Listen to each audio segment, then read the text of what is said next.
Magandang umaga mga katrisyor. Dito tayo ngayon sa isang area kung saan mayroong ito mga butas, isa, dalawa, tatlo, apat, lima na parang nagsi pero hindi siya gaanong si. Ang ibig sabihin yan mga katrisyor ay meron ditong butas o parang tunnel o parang foxhole kung saan ito nakaharap.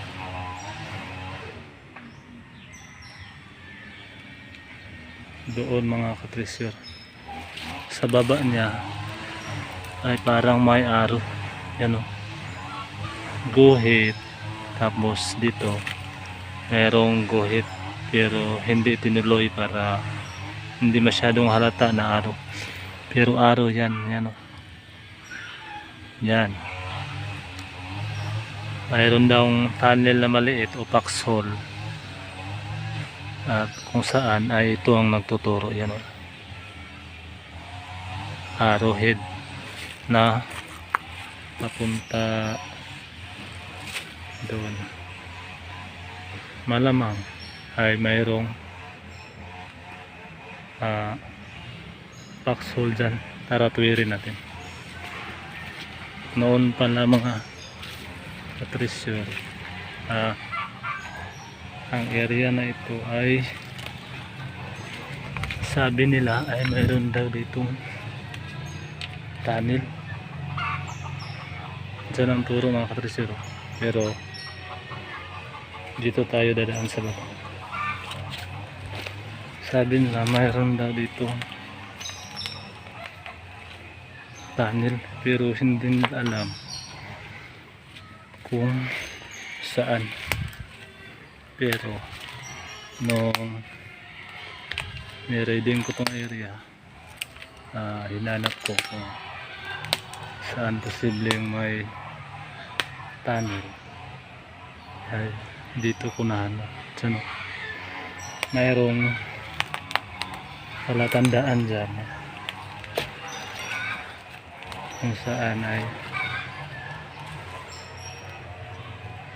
mayroong simbolo na mayroong tunnel.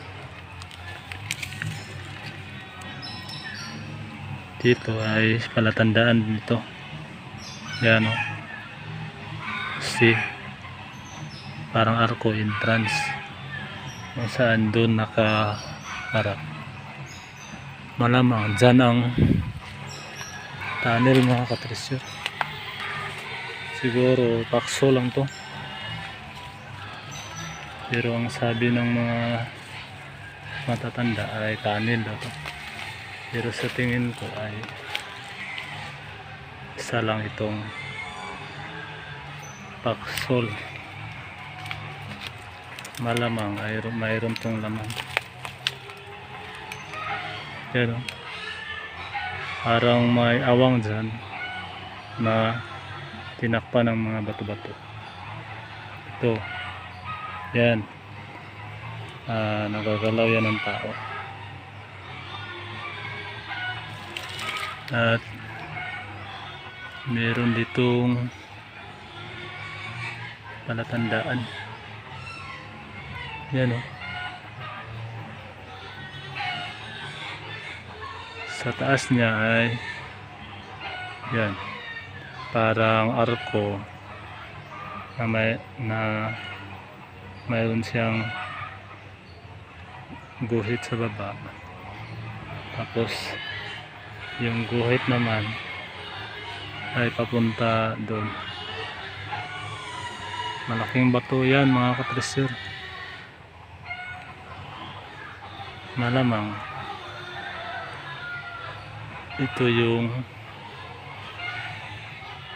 mayroong foxhole, yan o.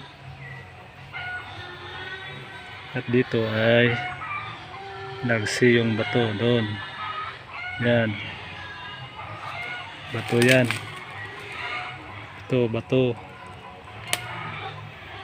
dyan malalaking mga bato. malamang ay mayroong paksol dito. Yan o, isinara yung bato na yan.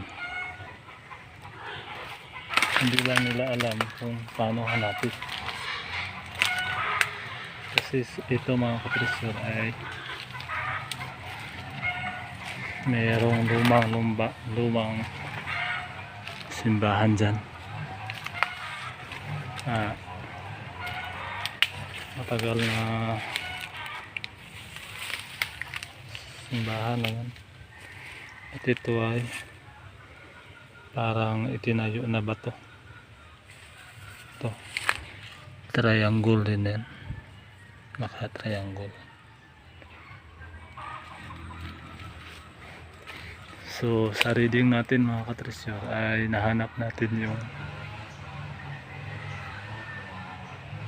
sinasabi nilang tunnel, pero malamang pakso lang yan. Tatakbo sila rito yung mga hapon, tapos dyan magtatago. Malalaking mga bato to mga katresyor. Tingnan nyo naman o.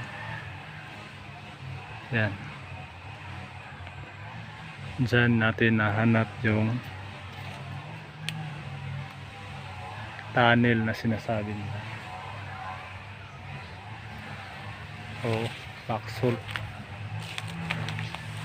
May butas siguro noon dyan. Tapos mayroon silang iniwan na mga mahalagang bagay, kaya nila isinira. Sa taas pala dyan ay mayroong lumang puno ng mangga. So pinutol na ng may-ari. Centennial na mangga yun. Tingnan nyo naman no, mga katresyor yung area.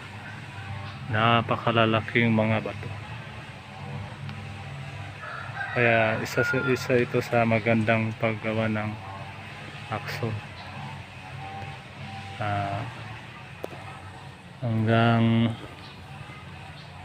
dito na lang mga katresyor. Maraming salamat sa inyong panonood.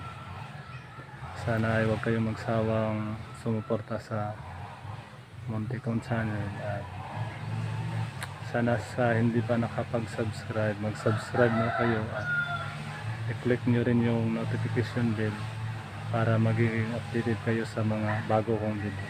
Maraming salamat at happy treasure hunting sa ating lahat.